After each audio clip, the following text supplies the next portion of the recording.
One of the lessons you've occasionally taught me is that it's not always optimal to complete a project and have a beautiful exposition that kind of does everything you can possibly do, and that, on the contrary, that people are much more interested if there's something that's open-ended. And with Cartan, I felt he really got several outstanding mathematicians interested enough, even at a generational remove, that they, took it further. And of course, you had tools available that wouldn't have been available to him anyway. Some of which, in fact, were attempts to explain what Cartan was doing, like differential forms. Now it's something that is everyone understands pretty much, but it was not clear what these things were from the early works of Darboux and then Cartan. Yeah, I think in some ways it took de Rham's theorem to really. That's right. Yeah. Make people understand that this was what they'd been doing all along. I think Andre Weil was very instrumental in helping formulate the de Rham's theorem. He's a recurring figure throughout a lot of, obviously of mathematics as we have it today. Yes. And in many different things, not just number theory and algebraic geometry.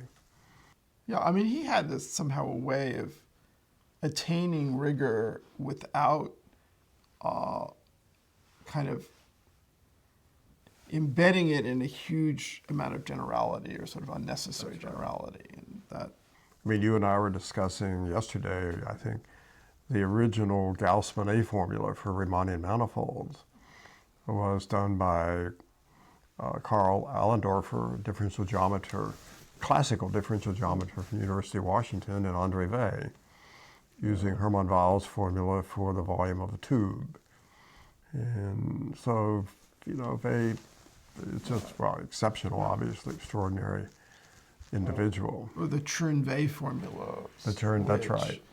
I mean, you can kind of see that without both of them, you wouldn't have that, and particularly the kind of beautiful abstract formulation of the result that shows Weil's hand. One of the versions of Cauchy integral formula in several variables, which closely related to the growth and decay residue, as we now understand it, was due to Weil. Yeah.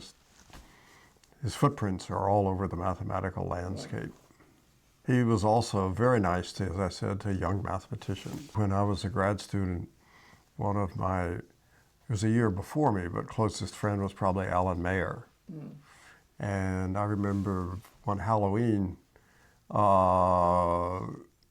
we went out to play trick or treat on Andre Weil with a martini glass and knocked on his door, and Weil was there waiting for the kids. He had candy and popcorn and all sorts of stuff. He was getting the biggest kick out of these kids. So Alan and I showed up with a bag over our head and a martini glass, and he loved it. Fixed us a martini. So, and Spencer used to love to tell Weil stories. It's off the track, but when the Institute had its upheaval, the one in the late 70s about the School of Social Science, when this guy Bella was turned down for a faculty position, and Carl Kazin was the director, there was a big fight. It was pretty public, and there was an article in the New York Times called "Shootout at Mount Olympus," so describing this fight going on at the Institute. So I called up Don, and we were gossiping about the Institute. And I said, well, have you seen Dean Montgomery? And Spencer said, yes, I saw him the other day, and he's terribly upset. What about Borel? I said, yes, I saw Armand last week, and he's very worried. And I said, what about Andre Weil? And he said, well, I had lunch with Weil today, and he looks 10 years younger.